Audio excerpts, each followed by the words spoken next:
बात कर लेते हैं राहुल गांधी की, जिनका विरोध हुआ है। कानपुर में राहुल गांधी का विरोध हुआ। बीजेपी महिला कार्यकर्ताओं ने किया है राहुल गांधी का विरोध। पुलिस से भिड़ गई ये कार्यकर्ता। अखिलेश राहुल की यहां पर संयुक्त जनसभा थी और यहीं पर बीजेपी महिला मोर्चा की कार्यकर्ताओं ने राहुल गांधी का विरोध किया। इस बीच सुरक्षा में लगे पुलिस कर्मचारियों से भी ये महिलाएं भिड़ गई। अमित गंजू इस वक्त हमारे साथ फोन लाइन पर मौजूद है। अमित, क्या हुआ? महिलाओं ने क्यों विरोध किया? बवाल क्यों हुआ?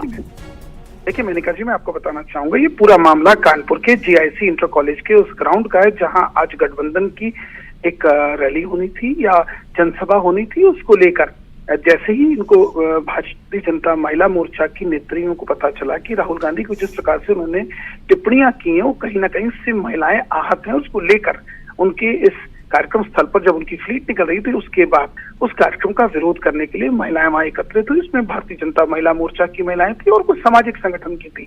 ऐसे में विरोध प्रदर्शन बढ़ता देख तो पुलिस के अधिकारी एसीपी वहां पहुंचे, उनको समझाने का प्रयास किया, मगर उन लोगों के बीच हॉट टॉक्स हुई, तीखी नोकझोंक हुई, जिसके बाद मामला बढ़ता चला गया। पहले 50 महिलाएं, फिर 100, फिर 150, संख्या बढ़ती चली गई और ऐसे में पुलिस फोर्स भी बढ़ा।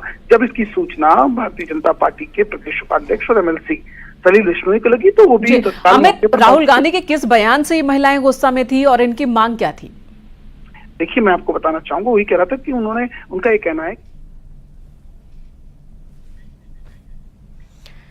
चलिए तो बात कर लेते हैं यूपी के रण में दो लड़कों की जोड़ी की। दरअसल 7 साल बाद दो लड़के यूपी के रण में एक बार फिर साथ साथ हैं।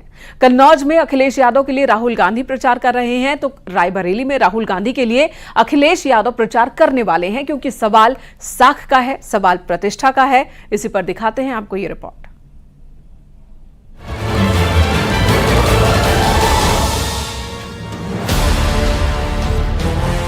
उत्तर प्रदेश में 7 साल बाद दो लड़कों की जोड़ी अब चुनावी मैदान में एक साथ नजर आ रही है।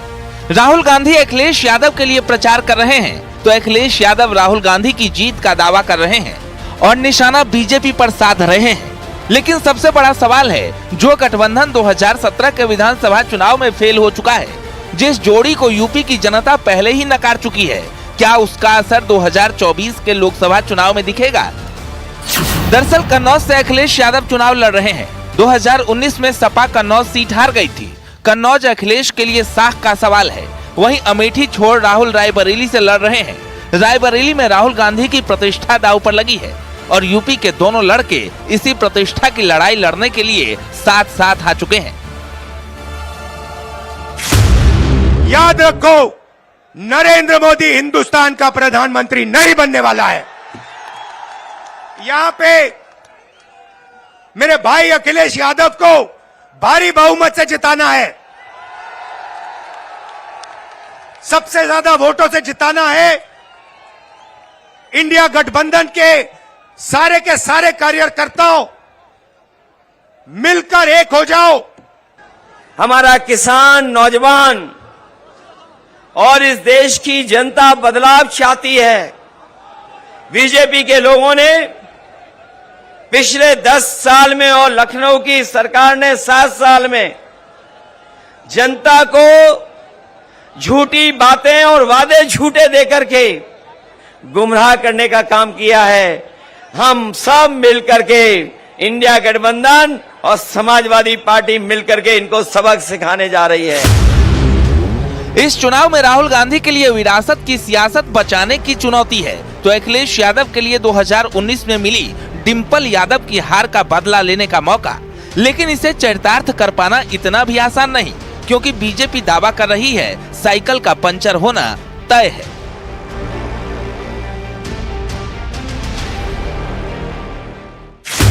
अखिलेश यादव जी कन्नौज से हार रहे हैं और श्री राहुल गांधी जी रायबरेली से हार रहे हैं और मैं आज कन्नौज जा भी रहा हूं।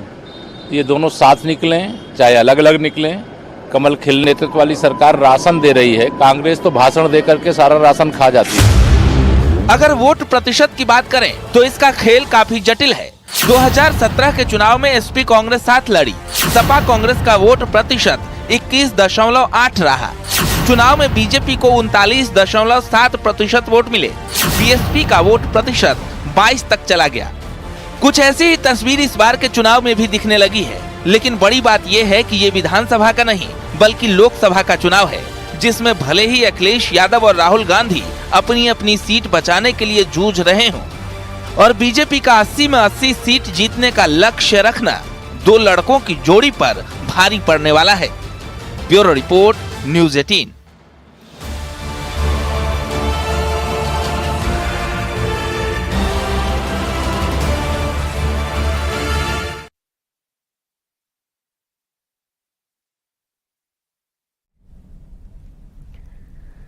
और